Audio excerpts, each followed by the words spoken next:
Hey, what's up, fantasy people? This is Tyler, Big Turd Ward, and Banjo, the dog, coming at you live from my living room. And this is the Fantasy Football Show. Today's episode, we're going to go over the best possible draft picks that you could have made.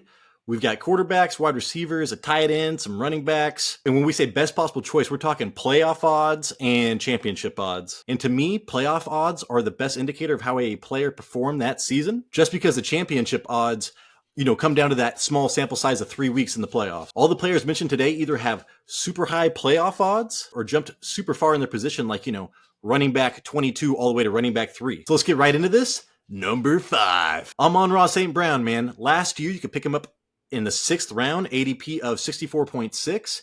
He was drafted as wide receiver 22. He finished the season as wide receiver 8. 56.8% of St. Brown owners made it to the playoffs, and 14.6% of St. Brown owners won a championship. He was tied for 9th overall in targets last year with 146, going with a 32% target share, and that was only behind Tyreek Hill. He was also tied for 6th in red zone targets, and he had 6 touchdowns in those red zone targets. So that's 4th overall. And then he also had 4 rushing attempts in the red zone. That was only behind the Samuels, Curtis, and Debo. He had an okay playoff run. He had 12 points in week 15, 11 points in week 16, and 8 points in the championship. Not great. Number 4. A.J. Brown, man. New team. There was some hesitation on how he would do there. He was going in the 4th round last season, ADP 38. He was drafted as wide receiver 10. He finished the season as wide receiver 5. And I do want to point out that all of these stats are for 12-man half-point PPR. So 58.3% of A.J. Brown owners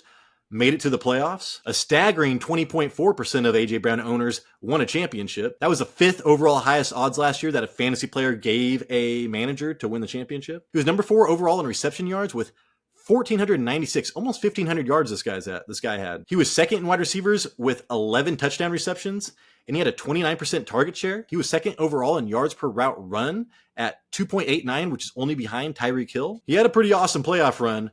18 points, 10 points, 16 points in the championship week. Number 3. Josh Jacobs, man. You could get him in the 5th round, ADP of 56.9.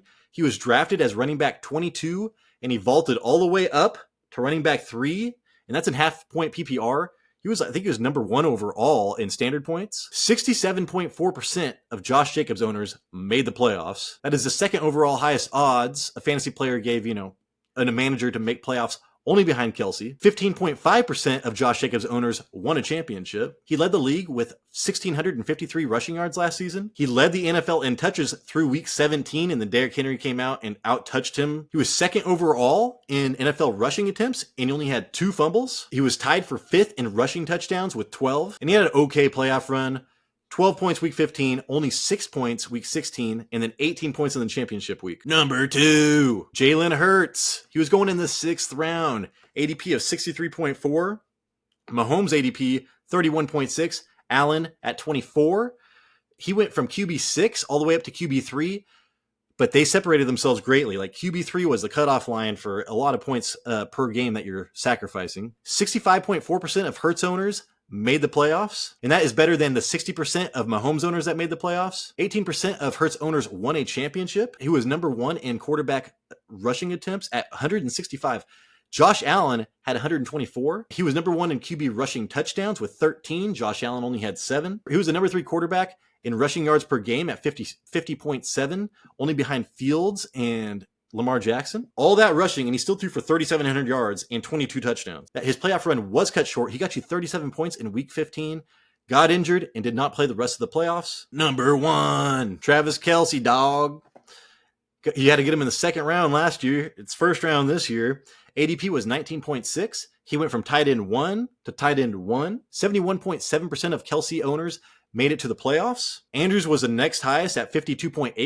21.4% of Kelce owners won a championship. That was the 4th highest odds a fantasy player gave a manager to win the championships. He led all of NFL in red zone targets with 29, and he tied for 2nd in receiving touchdowns with 12. He was tied for 6th overall in targets last year with 152 as a tight end. And this is where he's always going to be the best pick. He averaged 4 more points per game than the number 2 tight end Kittle in half points per game. And if you look at the wide receivers, there is like 1 point separating the top 3. If you look at the quarterbacks, I think there's like 1 point separating the top 3. If you look at running backs, there's like 1 point separating the top 3. you get 4 points separation from the next person. So like this is a huge advantage here. And why I am seriously thinking about, I still think about ranking him number 1 overall over Justin Jefferson and Jamar Chase. Oh, his tight end run was great for a tight end, but pretty bad for Kelsey. 11 points week 15, 11 points week 16, and only 4 points in the championship game. All right, people, that was the show. If you noticed, most of these people were going in the 4th to 6th round. So, hey, maybe history will repeat itself. Let's really pay attention to that. Hopefully some of these people were on your team last year. None of them were on my team. But hindsight's 2020, right? Thank you so much for watching the show. And please, if you like it, give us a thumbs up. Just takes a second and it makes my day. Hey, and if you want to make my year, subscribe. This is Tyler Big Turd Ward. Catch you on the flip side.